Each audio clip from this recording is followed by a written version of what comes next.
Subscribe करें हमारे YouTube channel साधना gold को और पाएं वीडियोस सबसे पहले। बेल आइकन दबाना ना भूलें।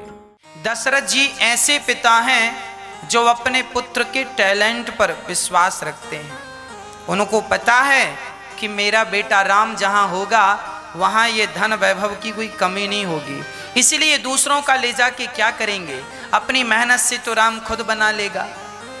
जिन पिताओं को अपने बच्चों पे भरोसा है ना, वो दहेज की भीख तो कभी लेते ही नहीं। और जिन पिताओं को अपने पुत्रों पर विश्वास नहीं है, पिताओं को लगता है पता नहीं हमारा बेटा पूरी जिंदगी में इतना कमा पाए ना कमा पाए, इसीलिए ले लो लड़की के बाप से जितना ले सको, क्योंकि खुद की औलाद पर तो विश्वास है नहीं, तो ले लो, दहेज मांग लो। और आज दहेज मांगने वाले भिखमंगों की भी कमी नहीं है,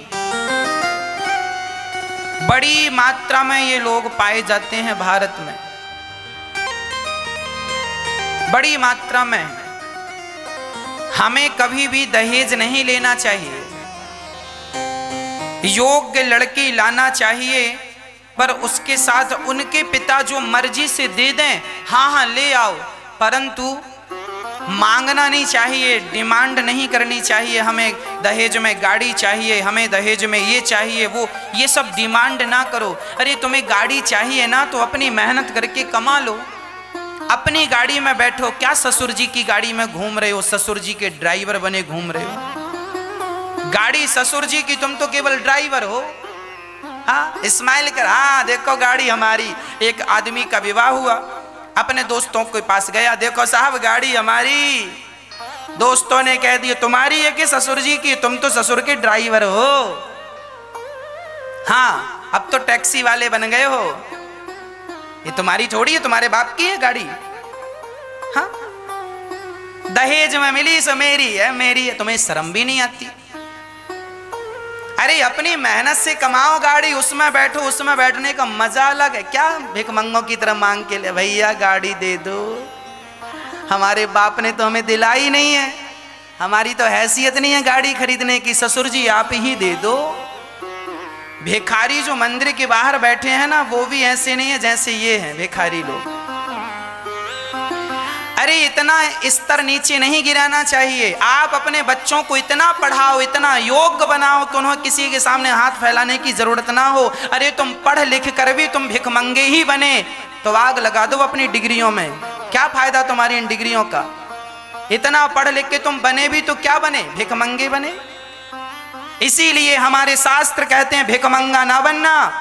अगर निर्भर बनोगे, दूसरों पर गिड़गिड़ाओगे तो अपना मान भी सम्मान भी सब कुछ गवाओगे। इसलिए खड़े हो शान से तनकर, यही शोभा मनुष्य तन की, स्वयं सींचो हर एक डाली, खुशी जीवन के मधुबन की। हर जवान भाई को मैं कहना चाहता हूं कि यदि तुम्हें गाड़ी पर बैठना है तो अपनी मेहनत की गाड़ी पर बैठना। दहेज की गाड़ी पर तो अपाहिज लोग बैठते हैं, जिनके पाँव में बल नहीं होता, जिनके खून पानी बन चुका है, वो दहेज की भीख मांगते फिरते हैं। यदि आपका खून है आपके पिता का तो अपनी कमाई से क्या मांगना। फिर मंदिर के भिखारी और तुम भिखारियों में रत्ती भर भी अंतर नहीं है। इतनी पढ़ाई तुमने की, इतनी मेहनत तुमने की, इसका क्या फायदा? अपने लिए तुम कुछ भी ना कर पाए, दूसरों के सामने हाथ फैलाते रहे।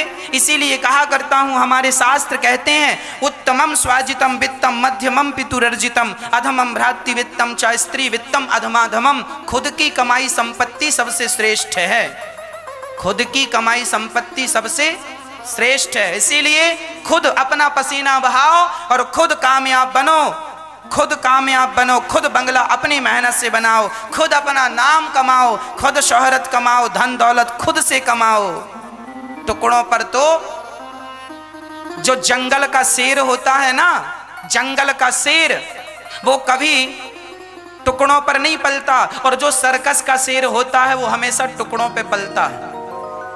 सर्कस का जो शेर होता, सर्कस जानते हैं, सर्कस का जो शेर होता है, सर्कस के शेर को सर्कस का मालिक टुकड़े फेंकता है मांस के और वो झपट्टा मार के टुकड़े खाता है। वही शेर जो सर्कस के शेर हैं, यदि उन्हें जंगल में छोड़ दिया जाए ना तो वो भूखे मर जाते हैं, क्योंकि सर्कस में रहते रहते बेचारे कमा के खाने का अर्थात शिकार करने का टैलेंट भूल चुके हैं और बने बनाए मांस के टुकड़ों को खाने के आदी हो चुके हैं। आप लोग भी यदि अपने बच्चों को ज्यादा प्रॉपर्टी देते हैं, ज्यादा धन दौलत देते हैं, तो आप भी अपने बच्चों को सर्कस का शेर बनाते हैं जो बाप के टुकड़ों पर पलता रहता है। इसीलिए बच्चों को बाप के टुकड़ों पर नहीं पलना चाहिए, स्वयं अपने आप को कामयाब बनाना चाहिए, सफल बनाना चाहिए।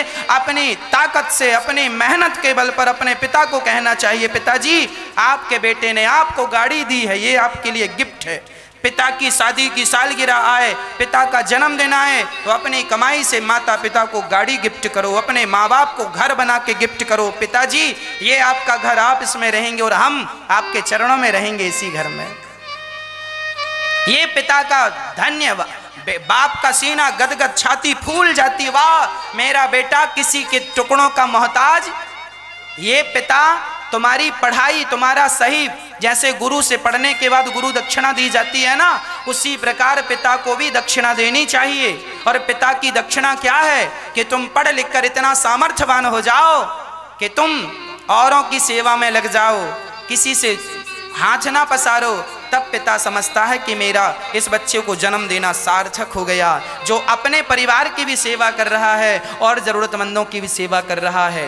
अपना पेट तो देखिए कुत्ता बिल्ली भी भर लेते हैं, पर सभी में बांट कर खाए उसे इंसान कहते हैं। पराया दर्द अपनाए उसे इंसान कहते हैं। भारत के नौजवान भाइयों को मैं कह देता हूँ कि तुम्हें तुम्हारा ससुर 1 करोड़ भी दे, 1 करोड़ रुपए दे, तो भी उसे ठुकरा देना।